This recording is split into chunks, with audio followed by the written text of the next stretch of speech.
کیا اہل بیت علیہ السلام کی مستند تاریخ جاننا چاہتے ہیں؟ ہم آپ کے سامنے لا رہے ہیں تاریخ اہل بیت علیہ السلام۔ اہل بیت علیہ السلام امام حسن مجتبیٰ علیہ السلام کی تاریخ آپ کے سامنے پیش کریں گے۔ اعوذ باللہ من الشیطان الرجیم، بسم اللہ الرحمن الرحیم، وبہ نستعین وہو خیر ناصر و معین۔ معزز سامعین کرام، تاریخ اہل بیت علیہ السلام میں آپ کے سامنے امام حسن مجتبیٰ علیہ السلام کی تاریخ بیان کریں گے، اور اس تاریخ کے لیے ہم نے جس کتاب کا انتخاب کیا ہے وہ ہے کتاب ارشاد شیخ مفید علیہ رحمہ۔ شیخ مفید علیہ رحمہ نے 12 ائمہ یعنی اہل بیت علیہ السلام کی تاریخ بیان کی ہے۔ اگرچہ یہ تاریخ مختصر ہے لیکن یہ تاریخ بہت سے خرافات اور بہت سی دیگر من گڑت قصوں اور کہانیوں سے پاک ہے۔ اس میں سے جس باب کا ہم نے انتخاب کیا ہے وہ ہے امام حسن مجتبیٰ علیہ السلام کی تاریخ۔ اس میں ہم آپ کے سامنے تاریخ پیش کریں گے کہ امام علیہ السلام کی ولادت کب ہوئی، اور امام علیہ السلام کی دوران خلافت کتنا رہا، اور امام علیہ السلام کی شہادت کیسی ہوئی۔ اس میں آپ کے سامنے یہ سب کچھ بیان ہوگا۔ آج ہم شروع کرتے ہیں کہ باب اول کہ جس میں شیخ مفید علیہ رحمہ نے امام علیہ السلام کی تاریخ بیان کی ہے، تاریخ ولادت، اور مختصر سے کچھ قصے اس میں بیان کیے ہیں۔ پہلے بیان فرماتے ہیں کہ الامام بعد امیر المؤمنین ابنہ الحسن ابنہ سید نساء العالمین فاطمہ بنت محمد سید المرسلین صلوات اللہ علیہ وآلہ طاہرین۔ امام علی علیہ السلام کے بعد ان کے فرزند امام حسن مجتبیٰ کے جو حضرت فاطمہ الزہرا سلام اللہ علیہ کے دل بند تھے وہ امام ہے۔ کنیتہ ابو محمد، اور ان کی کنیت ابو محمد ہے۔ تاریخ ولادت کیا ہے؟ ولد بالمدینہ النصف من شہر رمضان سنۃ 3 من الہجرہ۔ امام علیہ السلام کی ولادت تاریخ کے لحاظ سے اگر ہم دیکھیں تو 3 ہجری کو 15 شعبان و 15 رمضان المبارک کو امام علیہ السلام کی ولادت ہوئی۔ وجاءت به فاطمة إلى نبی یوم السابع من مولده في خرقة من حرير الجنة كان جبريل نزل بها إلى رسول الله فسماه حسنا وعق عنه كبشا۔ شیخ مفید علیہ السلام فرماتے ہیں کہ جب امام علیہ السلام کی ولادت ہوئی تو حضرت فاطمہ الزہرا سلام اللہ علیہ 7ویں دن امام کو ریشم کے ایک کپڑے میں لپیٹ کر رسول خدا صلی اللہ علیہ وآلہ وسلم کی خدمت میں لے کر آئی۔ یہ وہ کپڑا تھا کہ جو حضرت جبریل رسول خدا کے لیے لے کر آئے تھے، اور جب حسن مجتبیٰ کو امام رسول خدا صلی اللہ علیہ وسلم کی خدمت میں پیش کیا تو خود رسول خدا نے ہی آ کر اس کا نام حسن رکھا، اور رسول اللہ نے آ کر 7ویں دن ایک امام حسن مجتبیٰ کی جانب سے عقیقہ کیا۔ وَرَوَى ذَلِكَ جَمَاعَةٌ مِّنْهُ احمد ابن صالح التمیمی عن عبداللہ بن عیسیٰ۔ یہ روایت جو نقل کی ہے کہ رسول خدا کے پاس امام حسن مجتبیٰ علیہ السلام کو لے کر آئی، یہ ایک جماعت نے یہ روایت نقل کی ہے کہ جس میں احمد ابن صالح تمیمی بھی موجود ہے۔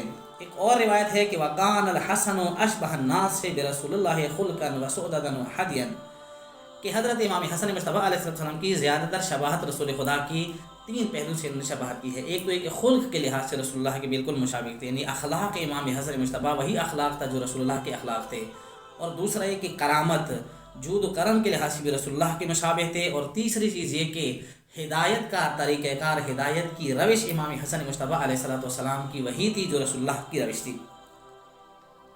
وَرَوَى ذَلِكَ جَمَاعَةٌ مِّنْهُمْ عَمْرُ بن زُهْرِي عن انس بن مالک قال لم يكن احد اشبه برسول الله من الحسن بن علی۔ انس بن مالک کہتے ہیں کہ رسول اللہ کے مشابہ اگر لوگوں میں سے کوئی تھا تو وہ حسن مجتبیٰ علیہ السلام تھے۔ امام حسن مجتبیٰ سے زیادہ رسول اللہ کے مشابہ کوئی بھی شخص نہیں تھا۔ اسی طرح سے ایک اور روایت ہے کہ جو نقل کرتی ہے زینب بنت ابی رافع، یہ خاتون کہتی ہے کہ اتت فاطمہ بابنیہا الحسن والحسین الی رسول اللہ صلی اللہ علیہ وآلہ وسلم، کہ ایک دن حضرت فاطمہ الزہرا سلام اللہ علیہ اپنے دونوں فرزند امام حسن مجتبیٰ اور امام حسین علیہ السلام کو رسول خدا کی خدمت میں لے کر آئی۔ اور یہ کب تھا؟ فی شقواہ التی توفی فیہا، اس وقت جب رسول خدا بستر بیماری پر تھے، اور اس بیماری میں کہ جس کے بعد رسول اللہ کی رحلت ہوئی، رسول اللہ کے آخری ایام تھے، ان ایام میں حضرت فاطمہ الزہرا سلام اللہ علیہ اپنے دونوں فرزند کو لے کر رسول اللہ کی خدمت میں حاضر ہوئی۔ فقالت یا رسول اللہ حاذان ابناکا، اے رسول خدا یہ دونوں آپ کے فرزند ہیں، فورثہما شیئا، ان کو وراثت میں کچھ دیجئے۔ فقال اما الحسن، اب دیکھیں آپ لوگ وراثت میں کیا دیتے ہیں؟ مال و زر دیتے ہیں، جائیداد دیتے ہیں، باقی چیزیں مالیت کی چیزیں دیتے ہیں، لیکن رسول خدا نے ان اپنے 2 فرزند کو لخت جگر کو کیا دیا؟ تو جو کرے رسول اللہ فقال اما الحسن فإن له هدي وسؤددي، اگر میں امام حسن کو کچھ وراثت میں دینا چاہتا ہوں تو وہ میں کیا دوں گا؟ وہ جو ہدایت کا طریقہ ہے کہ میرے بعد ہدایت جو ہے امام حسن اسی طرح سے ہدایت کریں گے جس طرح میں لوگوں کی ہدایت کرتا تھا، اور جو کرامت میرے اندر پائی جاتی تھی وہ کرامت میں امام حسن کو دیتا ہوں۔ اور دوسرا وَأَمَّا الْحُسَيْنُ فَإِنَّ لَهُ جُودِي وَشُجَاعَتِي، اور اس کے لیے میں کیا دوں گا؟ اپنے فرزند حسین کو کیا دوں گا؟ میرے جود و سخا اور شجاعت جو ہے میں وراثت میں ان کو دے دوں گا۔ وَقَانَ الْحَسَنُ بن علی وصی ابی امیر المؤمنین علی اہلہ و ولدہ و اصحابہ، اور امام حسن مجتبیٰ علیہ السلام امیر المومنین کے وصی تھے، بعد رسول امیر المومنین کے عیال پر اور ان کے اصحاب پر امیر المومنین کے وصی امام حسن مجتبیٰ علیہ السلام تھے۔ ووصاہ فی نظرہ وفی وقوفہ و صدقاتہ، اور امام نے آ کر اس کو وصیت کی تھی کہ جو موقوفات ہے اور جو صدقات ہے آپ نے ان کے اوپر بھی نظارت کرنی ہے۔ وكتب إليه عهدا مشهورا ووصية ظاهرة في معالم الدين وعيون الحكمة والآداب، اور امیر المومنین نے اس حوالے میں امیر المومنین نے اس کے لیے ایک عہد نامہ بھی لکھا جو کہ موجود ہے۔ ونقل هذه الوصية جمهور العلماء، اور یہ وصیت نامہ اکثر علماء نے آ کر اس کو نقل کیا ہے۔ واستبصر بها في دينه ودنياه كثير من الفقهاء، اور اکثر فقہاء اپنے دین و دنیا میں اسی سے آ کر رہنمائی بھی لیتے ہیں۔ اب بات آتی ہے کہ جب امام حسن مجتبیٰ علیہ السلام یعنی پیدائش ہوتی ہے، پیدائش کے بعد ایک عرصہ گزرتا ہے، پھر جب امیر المومنین کی شہادت ہوتی ہے تو اس کے بعد کیا ہوتا ہے تو ذکر ولما قبض امیر المومنین، جب امیر المومنین کی شہادت ہوتی ہے تو شہادت کے بعد خطب الناس الحسن وذکر حقہ، امام حسن علیہ السلام نے لوگوں کے سامنے خطبہ دیا اور اپنا حق یاد دلایا۔ فبایعہ اصحاب ابیہ الحرب من حارب وسلم من سالم، تو اصحاب امیر المومنین نے بھی آ کر امام حسن مجتبیٰ علیہ السلام کے ہاتھ پر بیعت کی کہ جن لوگوں کے ساتھ آپ کی جنگ ہے ان کے ساتھ ہماری جنگ ہے، جن لوگوں کے ساتھ آپ کی صلح ہے ان لوگوں کے ساتھ ہماری صلح ہے۔ ابو محنف ایک روایت نقل کرتے ہیں، وہ روایت کیا ہے؟ وہ روایت یہ ہے کہ خطب الحسن بن علی فی صبیحۃ اللیل التی قبض فیہا امیر المومنین، کہ جس رات امیر المومنین کی شہادت ہوئی اس کے اگلے دن صبح سویرے ہی یعنی صبح کے وقت امام حسن مجتبیٰ علیہ السلام نے خطبہ دیا۔ فحمد اللہ واثنى علیہ وصلی علی رسولہ، حمد خدا بجا لے کر رسول خدا کے اوپر صلوات درود و سلام بھیجنے کے بعد ثم قال، کیا فرمایا؟ لقد قفز فی هذه الليلة رجل لم يسبقه الاولون بعمل ولا يدركه الاخرون بعمل۔ اللہ اکبر۔ امام حسن مجتبیٰ علیہ السلام نے خطبہ دیا جس رات امیر المومنین کی شہادت ہوئی، یعنی 21 رمضان المبارک کی رات شہادت ہوتی ہے، اگلے دن امام حسن مجتبیٰ علیہ السلام نے خطبہ دیا، اور اس خطبے کا جملہ کیا تھا؟ امام حسن مجتبیٰ نے لوگوں کے سامنے یہی فرمایا، اے لوگو، آج رات وہ شخص اس دنیا سے رحلت کر چکے ہیں کہ نہ پہلے والے اس پر عمل میں سبقت کر چکے ہیں اور نہ بعد والے عمل میں اس کے اوپر سبقت کر سکیں گے۔ توجہ کرے، اور ساتھ فرمایا لقد کان یجاہد مع رسول اللہ، یہ وہ شخص تھے کہ جنہیں رسول اللہ کے ساتھ جہاد کیا، فیقیہ بنفسہ، اور رسول اللہ کے لیے ڈھال بنے، خود رسول اللہ کا ڈھال بنے۔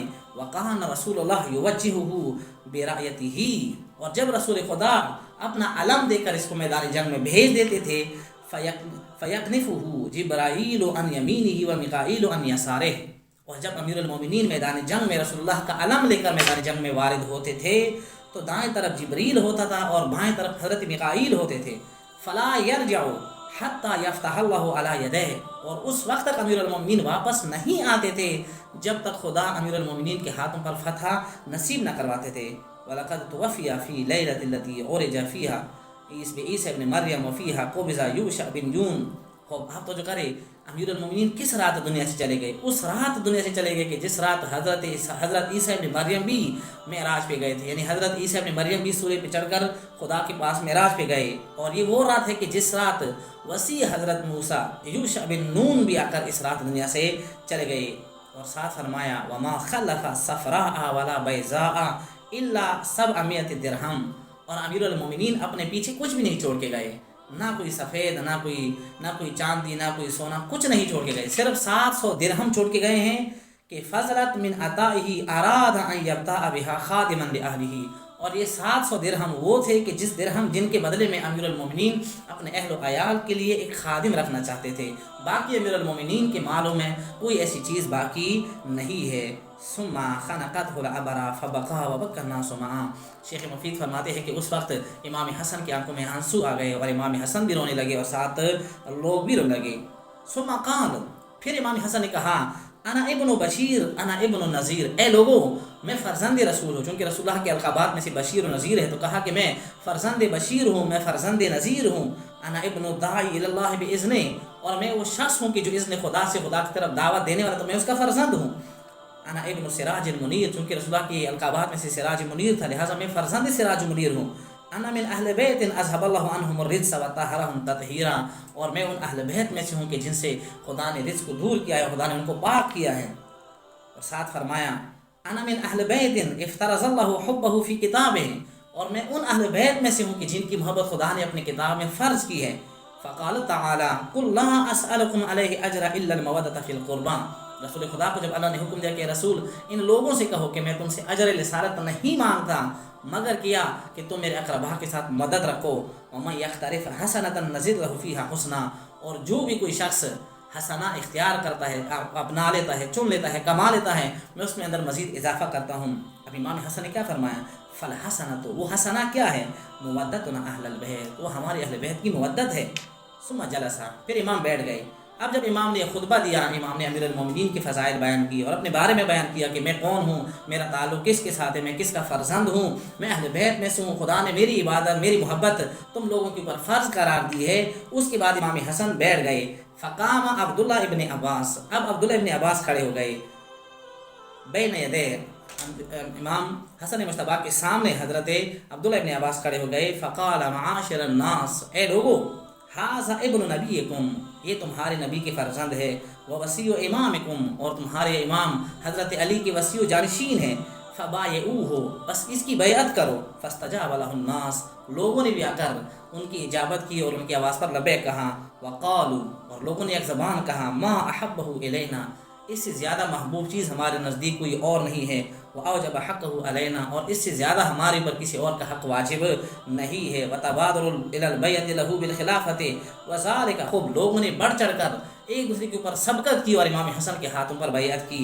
وذلک فی یوم الجمعۃ الحادی والعشرین من شہر رمضان سنۃ 40 من الحجرہ، اور یہ سب کچھ کب ہوا؟